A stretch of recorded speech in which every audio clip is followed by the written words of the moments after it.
नाड़ी विज्ञान को समझकर आप अपना और लोगों के रोग का पता लगा सकते हैं और साथ में अपने आप को बिल्कुल स्वस्थ रख सकते हैं। सभी लोगों को अपनी नाड़ी और दूसरों की नाड़ी को चेक करना अवश्य आना चाहिए, जिससे आपको पता चल सकेगा कि आपके शरीर में किसका प्रकोप सबसे ज्यादा है।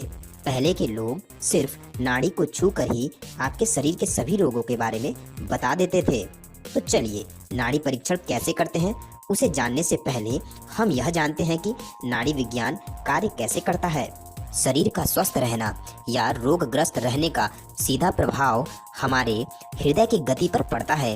हृदय की गति का प्रभाव हमारे धमनियों की धड़कन पर पड़ता है और इसी धड़कन को छूकर हम अपने शरीर का जांच कर सकते हैं।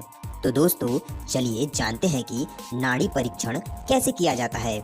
ज्यादातर आयुर्वेदाचार्य मानते हैं कि पुरुष के दाहिने हाथ की नाड़ी परीक्षण करनी चाहिए और स्त्री के बाएं हाथ की नाड़ी परीक्षण करनी चाहिए, यानी कि नाड़ी की गति को देखनी चाहिए। कभी कभी ऐसा होता है कि दोनों हाथ की नाड़ी को देखने के बाद ही रोग के बारे में स्पष्ट जानकारी मिल पाती है। नाड़ी परीक्षण के लिए हथेली बिल्कुल सीधी रहनी चाहिए और कोहनी कहीं भी मुड़नी नहीं चाहिए। इसके बाद हथेली से आधा इंच नीचे की ओर नाड़ी परीक्षण करना चाहिए, अर्थात हथेली से आधा इंच नीचे छोड़कर आप अपने तीनों उंगलियों से नाड़ी की गति को देखिए। इसके लिए आप अपने 3 उंगली तर्जनी, मध्यमा और अनामिका इन तीनों उंगलियों को आपस में सटा लें।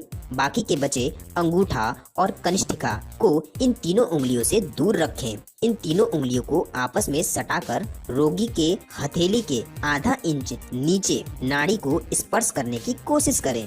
हमेशा चिकित्सकों अर्थात जो नाड़ी की गति को देख रहा है उसे अपने दाहिने हाथ का ही प्रयोग करना चाहिए। अब आप इन तीनों उंगलियों से रोगी के नाड़ी की गति को नाप लें। जब आप इन तीनों उंगलियों से रोगी के नाड़ी की गति को नाप रहे हैं तो इन तीनों उंगलियों का दबाव बिल्कुल सामान्य मात्रा में होना चाहिए, अर्थात तर्जनी, मध्यमा और अनामिका इन तीनों को हल्के से दबा के रोगी के हाथ पर स्पर्श करें। धमनियों की सही गति को जानने के लिए आपको बार बार तीनों उंगलियों को हटाकर और पुनः स्पर्श करके गति को जानने का प्रयास करना चाहिए। अब अगर आप तीनों उंगलियों को समान गति से स्पर्श करा रहे हैं और उसमें तर्जनी उंगली यानी कि आपकी पहली उंगली पर धड़कन का दबाव पड़ रहा है, इसका मतलब कि रोगी को वात दोष की प्रधानता है, यानी रोगी वात दोष से ग्रसित है। वात दोष अर्थात गैस की प्रॉब्लम से जूझ रहा है।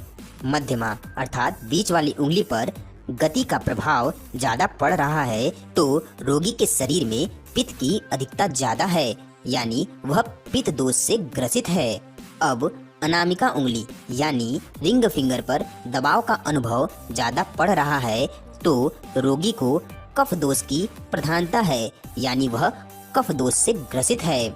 नाड़ी परीक्षण हमेशा खाली पेट ही करना चाहिए, यानी सुबह सुबह उठने के बाद अगर नाड़ी परीक्षण होता है तो इसका रिजल्ट अच्छा माना जाता है, क्योंकि खाना खाने के बाद नाड़ी सही तरीके से रिस्पॉन्स नहीं देती है। इसलिए नाड़ी परीक्षण हमेशा खाली पेट ही करना उचित माना गया है, परंतु ज्यादा अनुभव होने के बाद आप किसी भी समय नाड़ी को चेक कर सकते हैं और उसका सही निर्णय निकाल सकते हैं।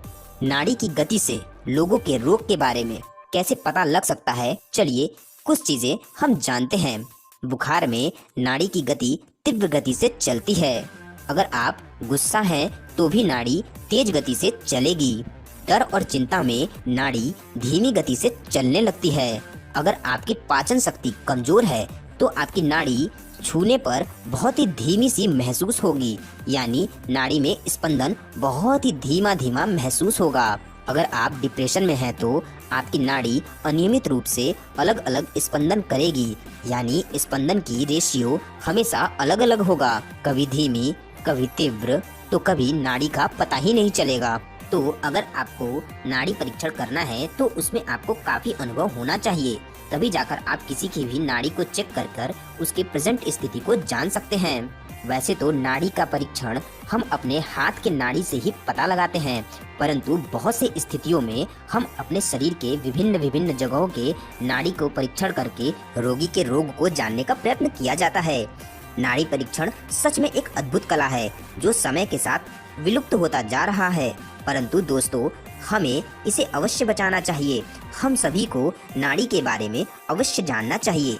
इससे हम अपने साथ साथ दूसरों की भी हेल्प कर सकते हैं। इसलिए नाड़ी परीक्षण को हमें सबसे पहले अपने आप पर चेक करना चाहिए, फिर दूसरों का भी नाड़ी का परीक्षण अवश्य करें। उसे समझने और जानने की कोशिश करनी चाहिए। तो दोस्तों नाड़ी विज्ञान में बस इतना ही। आपको हमारा यह वीडियो कैसा लगा? नाड़ी विज्ञान के बारे में अगर आपका कोई राय है या आपका कोई सुझाव हो तो आप हमें कमेंट में अवश्य बताएं। नाड़ी विज्ञान के बारे में और भी कोई जानकारी आपके पास अगर हो तो आप अपनी जानकारी हमें अवश्य दें, जिससे और लोगों को भी इससे फायदा हो सके। तो इस वीडियो में इतना ही। आपको हमारा वीडियो कैसा लगा आप हमें अवश्य बताएं। वीडियो पसंद आए तो लाइक करें, अपने दोस्तों में इसे शेयर करें। अगर आप हमारे चैनल पे नए हैं तो हमारे चैनल को सब्सक्राइब करके अपना प्यार हम तक पहुंचा सकते हैं। नेक्स्ट वीडियो मिलते हैं नेक्स्ट टॉपिक के साथ। तब तक के लिए bye bye. Thank you for watching.